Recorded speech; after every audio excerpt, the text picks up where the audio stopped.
नमस्कार मित्रों, स्वागत है आपका हमारे चैनल पे। आज हम लोग सीटेट जुलाई 2024 के बारे में जानेंगे कि 10 दिन हमारे परीक्षा का बचा है और इसके लिए हमारी क्या स्ट्रेटजी होनी चाहिए, मतलब क्या रणनीति हो कि हम अब की बार सीटेट पास कर लें। चाहे हम प्राइमरी की तैयारी कर रहे हों, चाहे जूनियर की तैयारी कर रहे हों। 150 नंबर का हमारा पेपर होता है और टाइम हमको कितना मिलता है, 150 मिनट। और उसमें थ्योरी आती है 75 नंबर की और पेडागॉजी आती है 75 नंबर की। 5 सब्जेक्ट होते हैं, मतलब कि चाहे प्राइमरी का पेपर हो चाहे जूनियर का पेपर हो, उसमें 5 सब्जेक्ट होते हैं। प्राइमरी में होता है CDP, EVS, math, Hindi, pedagogy और इंग्लिश या संस्कृत, जो भी हम दूसरी भाषा लेना चाहते हैं वो होती है। और वहीं अगर हम जूनियर में देखेंगे तो CDP होगा, मैथ होगा, साइंस या फिर SST लेना चाहें ले सकते हैं। उसके बाद हिंदी, पेडागॉजी और उसमें पैसेज भी दिया जाता है, और इंग्लिश।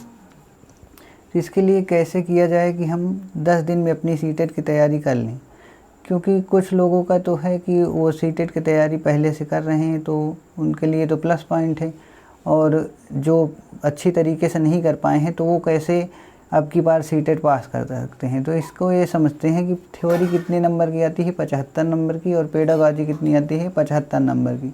हर सब्जेक्ट से कितने कितने नंबर का, 15-15 नंबर का आता है। तो सबसे पहले हमको क्या काम करना है, मैराथन क्लास देखनी है। यूट्यूब पे क्या जाके सर्च करना है, जैसे CDP marathon class CTET search करना है। उसके बाद मैराथन क्लास जो भी 2-3 घंटे की आएगी उसको देख लेना है।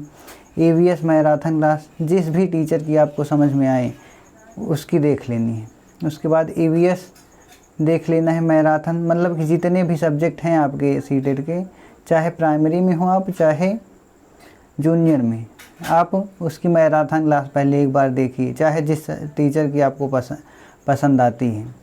उसके बाद हिंदी, पेडागॉजी और जो दूसरा सब्जेक्ट हो, अगर इंग्लिश है तो इंग्लिश पेडागॉजी और संस्कृत है तो संस्कृत पेडागॉजी हमको देखना है, मैराथन क्लास।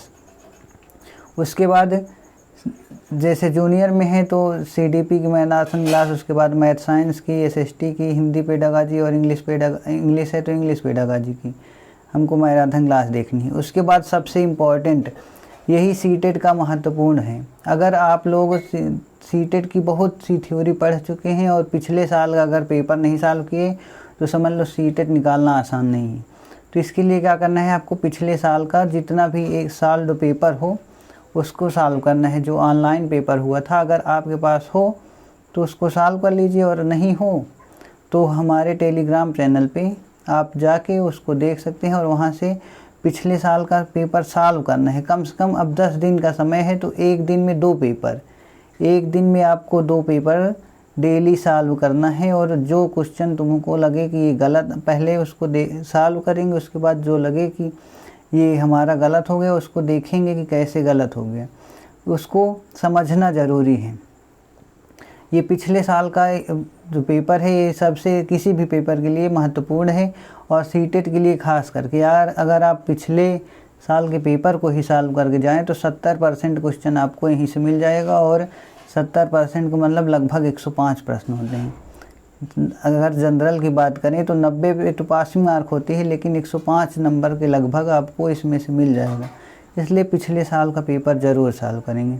और तीसरा है, कुछ इंपॉर्टेंट वर्ड्स हैं जैसे पॉजिटिव वर्ड, निगेटिव, इसका यूज उसमें होता है जैसे ऑप्शन एलिमिनेशन मेथड। इसका क्या मतलब होता है कि जैसे कोई ऑप्शन गलत हो जाएगा, आपको बिना मतलब कि उन वर्डों को याद कर लेंगे तो ऑप्शन आपको पता चल जाएगा कि ये गलत है, ये हो ही नहीं सकता। तो अगले वीडियो में हम उसको बता देंगे कि कौन से पॉजिटिव वर्ड्स हैं, कुछ निगेटिव वर्ड्स हैं, कि जिसमें पॉजिटिव होंगे वही ऑप्शन सही होगा, और जिसमें निगेटिव होंगे वही ऑप्शन गलत होगा। तो इसलिए अगर आपको वीडियो अच्छी लगी हो तो चैनल सब्सक्राइब कर लीजिए अगर अगले वीडियो की आपको ज़रूरत हो। और वीडियो तब लाइक करना जब सीटेट का पेपर दे के आना, ये पूरा फॉलो करना। और अगर सीटेट का पेपर आपका अच्छा होता है तो आके इस वीडियो को लाइक कर सकते हैं। धन्यवाद।